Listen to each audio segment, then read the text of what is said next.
Bonjour et bienvenue dans cette nouvelle vidéo de Vivre sainement sur les pièges et questions biaisées tendues par Bourdin au professeur Raoult. Aujourd'hui, nous allons parler de cette interview du professeur Raoult par Jean-Jacques Bourdin. On a très pu vite se rendre compte à quel point, encore une fois, les questions étaient posées de façon à piéger le professeur Raoult, qui s'en est très bien sorti, comme d'habitude. Bourdin était clairement au niveau sous-sol, alors que le professeur était dans sa forme habituelle. Bourdin devrait inviter Nabila bientôt pour se regonfler son ego après cette déculottée en public. Je vous invite également à signer la pétition pour que Macron démissionne au plus tôt et à partager cette vidéo sur les réseaux sociaux pour éviter la censure. J'ai également ouvert une cagnotte en ligne pour tous ceux qui pourraient m'aider à rester indépendant. Allez, on commence tout de suite par une question de ce tartuffe du journalisme. Si retour de l'épidémie possible, vous dites, moi je ne fais pas de prévision. Je ne sais pas si l'épidémie va revenir, s'il y aura une deuxième vague ou pas de deuxième vague. D'ailleurs, tous les chercheurs, tous les médecins, tous les infectiologues disent à peu près la même chose. Vous l'avez remarqué, vous dites comme les autres. Les autres disent comme vous. Non mais franchement, il a eu un accident du cerveau, le Bourdin, ou quoi? Il voit pas que les autres médecins sont complètement à contre-courant. Le professeur Raoult va à gauche, les autres vont à droite. Le professeur Raoult s'en va au pôle Nord, les autres au pôle Sud. Et quand, comme toujours, la route du professeur Raoult est bien évidemment la bonne, et que ça devient trop visible, tout le monde soudainement dit comme lui, comme s'il n'avait jamais douté. Genre oui, maintenant je me souviens que c'était comme ça que je pensais. J'ai fait exactement l'inverse, mais c'était comme ça que je pensais. Je le jure sur la tête à Michael Jackson et Lady Diana. Si retour de l'épidémie, faudra-t-il reconfiner ? Il y a des éléments dans le confinement qui, écoutez, c'est meilleur pour la société plutôt que les gens soient affolés. Le lien de causalité, ce que nous on appelle le lien de causalité, la démonstration que le confinement généralisé permet de mieux maîtriser l'infection n'est pas claire. Et oui, c'est tellement pas clair que les pays qui n'ont pas confiné se sont débrouillés beaucoup mieux que nous, genre la Corée du Sud et l'Allemagne. Ils ont juste pris des précautions d'usage, du bon sens, ont protégé leur population, les gouvernants ont essayé de mettre la santé des gens au-dessus de leurs propres intérêts personnels, alors que par chez nous, je suis pas sûr qu'on puisse dire la même chose. Quand on donne 60 milliards d'euros pour soutenir des entreprises du CAC 40 qui n'ont jamais autant donné de dividendes à leurs actionnaires, et qu'on donne que 2 milliards d'euros aux TPE et PME, dans le même temps, on sent qu'il y a quelque chose qui cloche. Gérer la peur, éclairé par qui ? Éclairé par des scientifiques, Didier Raoult. Oui et non, parce que... Non. Non. Ce conseil scientifique n'était pas composé de scientifiques ?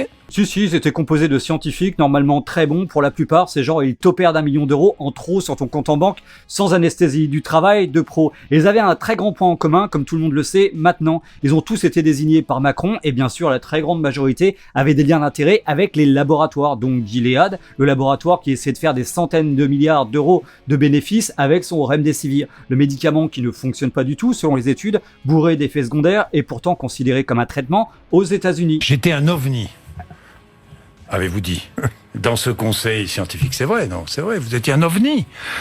Pas de vrais sachants dans ce conseil ?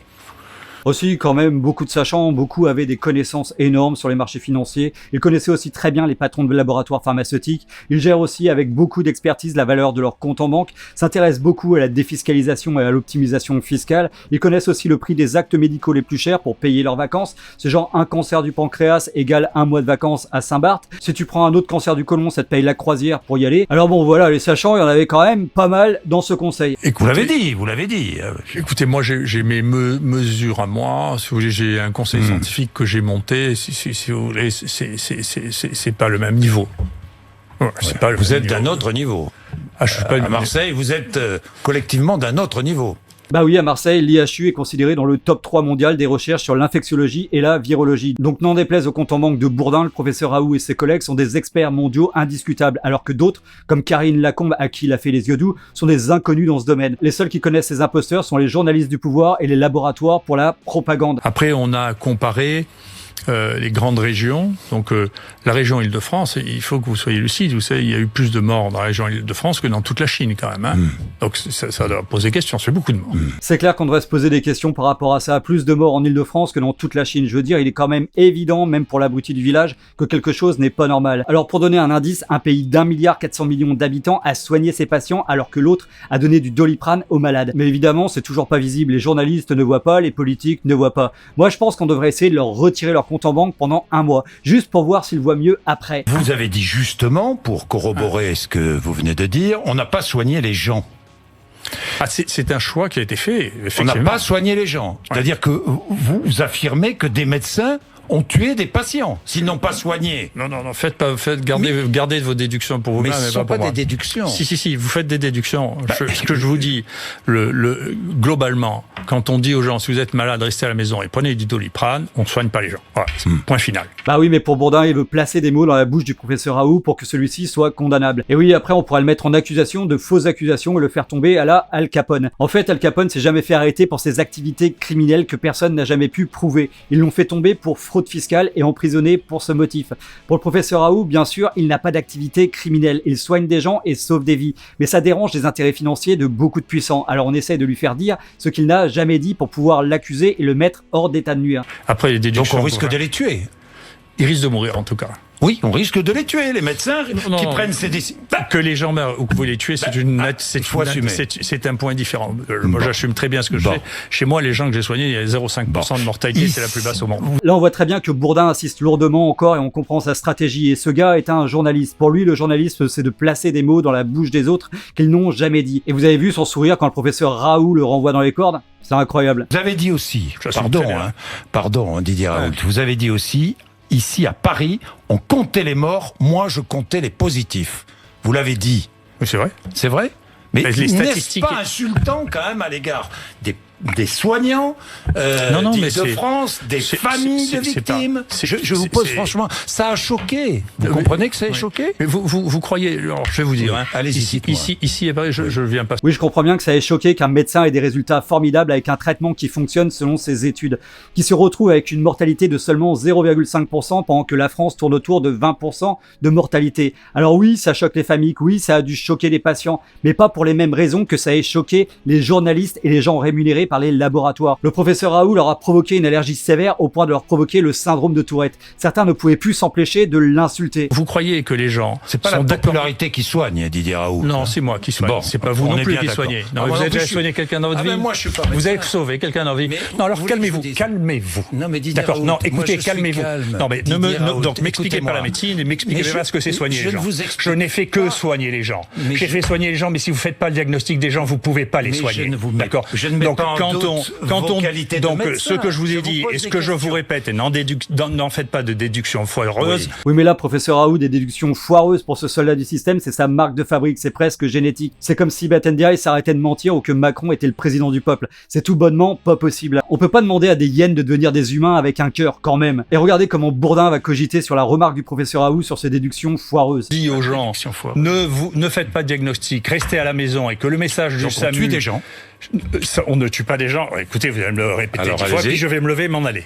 Donc vous écoutez ce que je vous dis, d'accord? Ce serait une erreur. Non, je m'en fiche de vous. Oui, de votre moi aussi. Je m'en fous aussi. Voilà. Donc bon. Si on s'en fout, on peut partir tous les deux, je m'en fous. Bon, alors allez-y. Vous l'avez bien compris. Allez-y. Je m'en vais. Allez-y. Allez-y. De nombreux professeurs de médecine. Allez-y. Allez-y.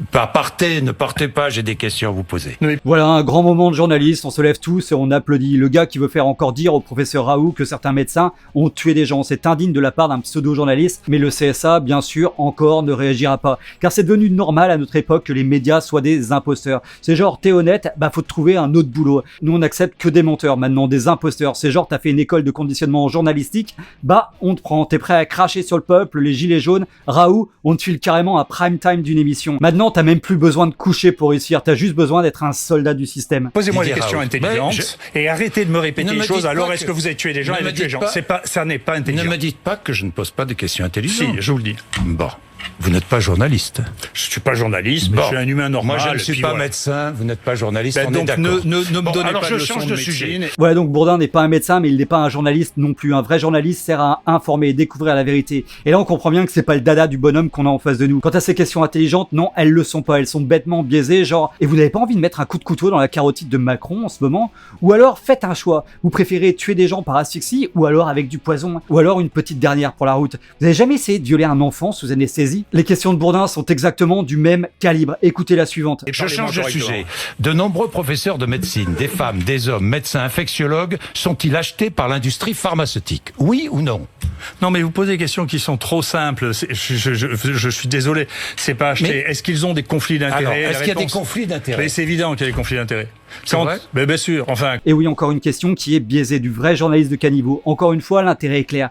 Pouvoir accuser le professeur Raoult de quelque chose pour le mettre hors d'état de nuire des intérêts de certains. Cela prouve encore une fois que le professeur est extrêmement gênant pour certains. Il a mis la lumière sur les conflits d'intérêts majeurs de certains de nos personnels soignants et politiciens avec les marchés financiers et les laboratoires. Les objectifs de l'essai majeur étaient de faire exclusivement du Remdesivir, alors qu'on savait exactement au même moment que le seul qui avait fait la preuve de son efficacité, c'est l'hydroxychloroquine, et qu'on ne parle absolument pas de l'hydroxychloroquine dans les essais thérapeutiques mis en France. Mais pourquoi ça ? Parce que c'est un laboratoire, Gilead, qui fabrique, qui propose ce traitement ? Oui, c'est le médicament de Gilead. Ouais, c'est pour ça. Et là, d'un seul coup, Bourdin devient amnésique, genre il connaît pas Gilead, et il se rappelle même plus qu'il a perdu son permis de conduire la semaine dernière pour un excès de vitesse de fou sur l'autoroute. C'est genre il sait même plus combien de pognon il a sur son compte. Alors là, je vais vous dire, pour que Bourdin il se souvienne plus de ça, c'est que le problème est vraiment très grave. Genre le gars, il faut changer de taf si tu connais pas Gilead et le Remdesivir, c'est genre, c'est quoi le Remdesivir ? C'est une nouvelle langue le Remdesivir ? C'est quoi ? C'est un dialecte tibétain ou quoi ? Vous avez une fondation. Je ne vous accuse pas de conflit d'intérêts, hein, professeur Raoult, que les choses soient claires. Une fondation qui gère votre institut, qui est un institut qui fait un travail remarquable, tout le monde s'accorde à le dire. Vous avez donc une fondation. Et dans cette fondation, évidemment, il y a des laboratoires. C'est normal. Il n'y en a plus. Il n'y en a plus du tout aujourd'hui. Et là encore, le Bourdin vient poser sa question en innocent, genre je veux pas vous accuser, je veux juste poser le doute chez les spectateurs. Le professeur Raoult a déjà répondu à cette question dans toutes les interviews, sur tous les médias, grand public, mais c'est pour mettre le doute. C'est genre comme si moi je disais, écoute-moi Bourdin, je veux pas t'accuser, que les choses soient claires, mais tu gagnes beaucoup de pognon pour désinformer les gens, poser des questions biaisées, t'es doux comme un agneau avec les membres du gouvernement et les soldats du système. Alors ma question, ne crois-tu pas qu'on pourrait penser que t'es un véreux ? Allez, on repasse au professeur Raoult qui parle des tests. Il y a une explosion du diagnostic moléculaire qui est absolument colossale.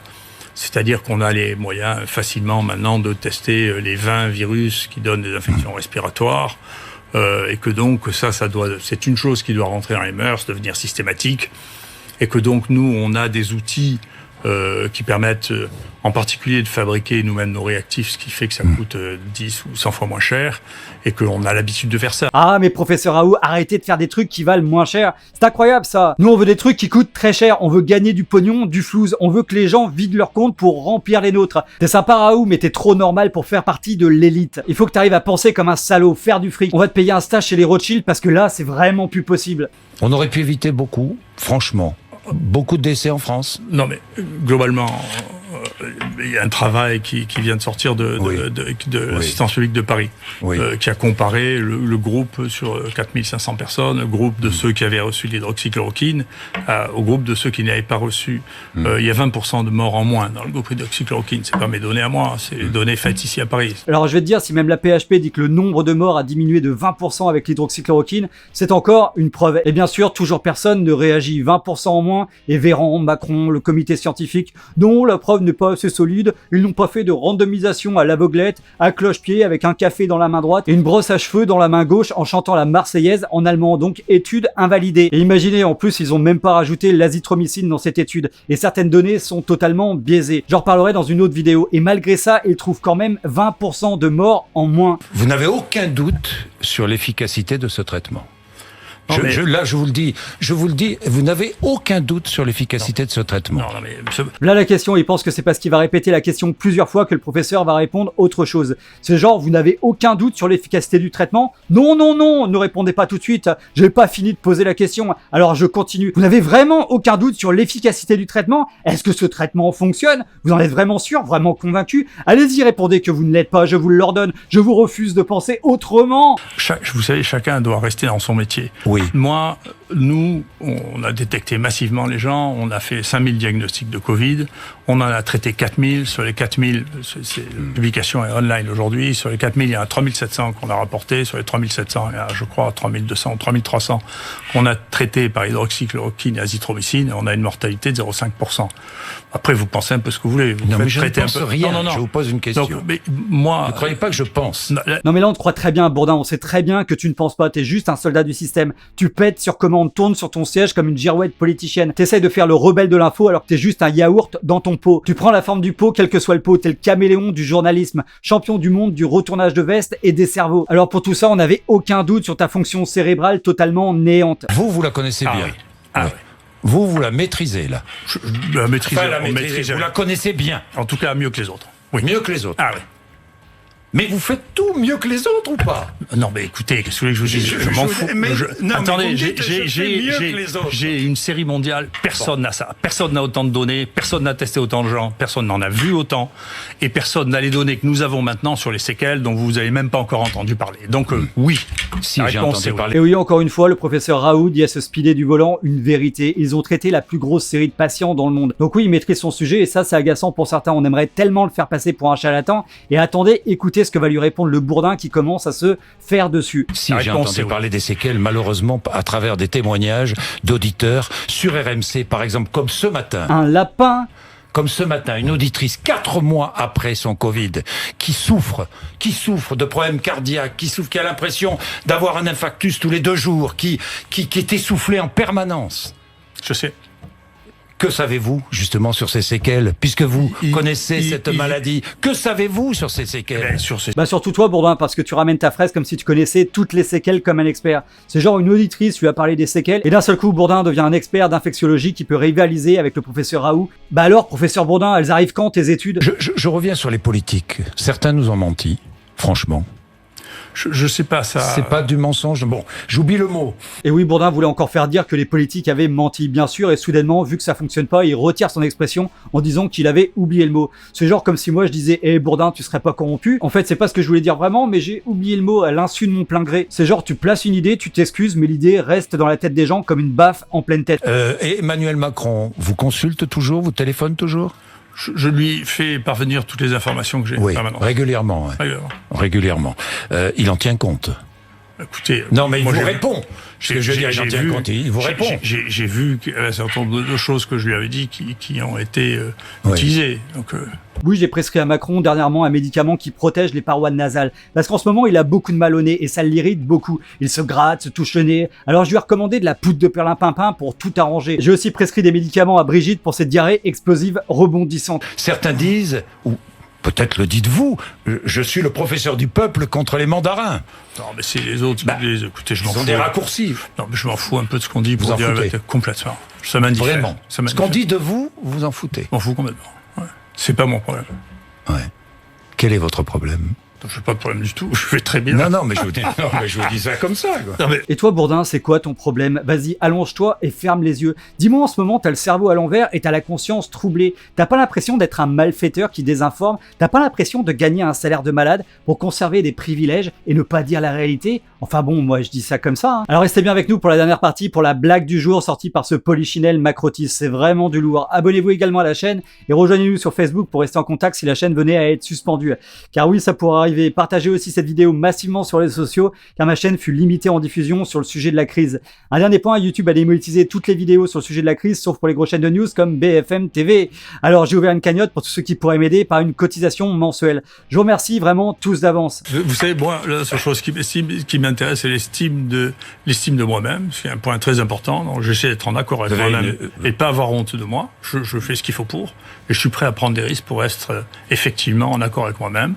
Et l'estime des miens, c'est déjà bien, hein? Oui, ça c'est important. Et le reste... Nous avons un point commun, vous voyez. Oui. Alors ça, c'est la blague du jour. Genre Bourdin est intéressé dans l'estime de soi-même. Je pense que Bourdin ne connaît pas le sens de cette expression. L'estime de soi-même ne veut pas dire avoir un ego surdimensionné qui remplit son compte en banque. L'estime de soi est une valeur noble où on peut être fier de ses actions justes, de partage, de charité, de gentillesse, bref, de toutes les valeurs qui, je pense, sont étrangères aux soldats Bourdin. Mais vous avez vu les politiques qui se sont écharpés à votre propos, vous avez vu ça? Vous avez vu les soutiens, ceux qui vous soutenaient, ceux qui vous... Non mais je vais vous dire, oui. Moi je ne crois pas que ce soit moi, voilà, du tout. Voilà. Moi je pense que je suis l'objet qui révèle quelque chose. C'est pas vous. C'est pas moi. Et oui, le professeur Raoult le dit justement, les attaques se portent sur le professeur Raoult car il dévoile quelque chose. C'est un lanceur d'alerte que l'on essaye de bâillonner. La polémique, ils essaient de la mettre sur le véhicule, le professeur, plutôt que sur le message de vraies infos scientifiques. Faut juste regarder les infos. On parle de la manière dont le professeur a répondu aux journalistes, en mettant bien l'accent dessus plutôt que de parler des vraies infos. Vous voyez bien ces changements. Macron ? Ça, c'est ma vie privée, ça ne regarde pas. D'accord. Je vous réponds Et puis à Marseille, Pour qui allez-vous voter d'ailleurs? Parce que Ça vous regarde là, vous pas. êtes sollicité aussi à Marseille. Non, ça vous regarde pas. Et là, boum, boum, double crochet du droit dans la mâchoire, Bourdin se pète la dent en or. Le professeur se lance du haut des cordes avec sa technique appelée le coup de massue dans ta face. Et je crois que c'est une anesthésie générale pour Bourdin, pour notre plus grand bonheur. Oui, Et- la politique ne vous fascine pas particulièrement? Non, c'est pas mon métier. Je trouve que c'est extrêmement difficile. Vous n'en ferez jamais? Non. Jamais. Oh, écoutez, j'ai dû en faire, ça ferait longtemps. Je vais pas commencer à mon âge à changer le métier. Enfin, franchement, Oui. il y a un temps pour tout. Nous avons un point commun, là. C'est-à-dire, Que nous ne ferons jamais de politique, ni vous ni moi. Oui, sauf que la vraie différence, c'est que le professeur Raoult serait extrêmement populaire s'il se mettait à la politique. Alors que toi, Bourdin, on veut juste que tu prennes ta retraite et que tu ailles visiter le pôle Nord. On serait même prêt à t'offrir une cagnotte pour te payer un aller simple sur la banquise. Et vous, qu'en pensez-vous? Voilà, cette vidéo est terminée pour aujourd'hui. J'espère qu'elle vous a plu. Si c'est le cas, cliquez sur j'aime et partagez massivement sur les réseaux sociaux. Abonnez-vous à la chaîne si ce n'est pas encore fait et à très bientôt pour une prochaine vidéo sur Vivre Sainement.